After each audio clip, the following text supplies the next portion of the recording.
अध्यक्षांची निवड झाली आहे। महाराष्ट्रातल्या सर्वच जिल्हाध्यक्षांना शुभेच्छा दिल्या पाहिजे।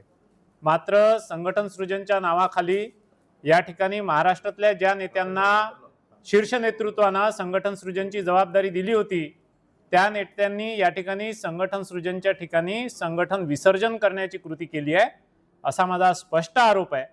या ठिकाणी वर्धा जिल्ह्याचं सांगायचं झालं तर 55 वर्षापासून एकाच गटाचा जिल्हाध्यक्ष बनवणं सुरू आहे आणि गटातटाचे जिल्हाध्यक्ष नको म्हणून राहुलजींनी ह्या संघटन सृजनची संकल्पना मांडली आणि संघटन सृजनची संकल्पना मांडल्यानंतर त्याची जबाबदारी या जिल्ह्यासाठी ऑब्झर्व्हर पाठवले आणि या राज्याचे नेते आणि या राज्याचे प्रभारी यांचं मत विचारात घेऊन त्या निरीक्षकांशी 1-to-1 संवाद करून या ठिकाणी जिल्हाध्यक्षांची निवड प्रक्रिया पार पाडण्यात आली आणि त्यावर निर्णय घेण्यात आला असं AICCने कळवलंय। या ठिकाणी जो जिल्हाध्यक्ष नेमण्यात आला, आजच सकाळी आम्ही लोक येत असताना आम्हाला काही मीडियाच्या लोकांनी पकडून विचारलं की जिल्हाध्यक्ष कसा केला हो तुम्ही, तर संघटन सृजन करणार होते आणि पुन्हा वाड्यावरचा गडी काँग्रेसचा राखणदार अशा पद्धतीने लोकांच्या प्रतिक्रिया यायला सुरुवात झाली आहे आणि हे योग्य नाही। आणि अशा पद्धतीने जर जिल्हाध्यक्ष निवडायचा होता तर संघटन सृजनचा घात करण्याची काही गरज नव्हती, ही नौटंकी करण्याची काही गरज नव्हती आणि खऱ्या अर्थानं संघटन सृजनच्या निकषात सुद्धा हा जिल्हाध्यक्ष बसत नाही।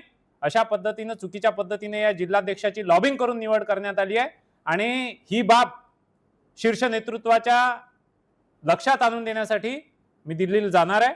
आम्ही सगळे जाणार आहोत आणि शीर्ष नेतृत्वाच्या लक्षात महाराष्ट्राच्या ज्या जबाबदार नेत्यांनी त्यांची दिशाभूल केली आहे आणि वर्धा जिल्ह्यात ज्या नेत्यावर त्यांनी विश्वास दाखवला त्या नेत्यांनी स्वार्थापायी या ठिकाणी जे संघटन सृजनच्या निकषावर खरे उतरणारे नेते उपलब्ध होते त्यांना डावलून या ठिकाणी स्वतःच्या हितासाठी स्वतःच्या हितापायी पुन्हा सुद्धा जे आजपर्यंत ते करत आले पुन्हा तीच गुटबाजी आणि पुन्हा त्याच पद्धतीने जिल्हाध्यक्षाची निवड केली, ही गोष्ट बरोबर वाटत नाही। आणि या बाबतीची कल्पना महाराष्ट्राच्या नेत्यांना होती।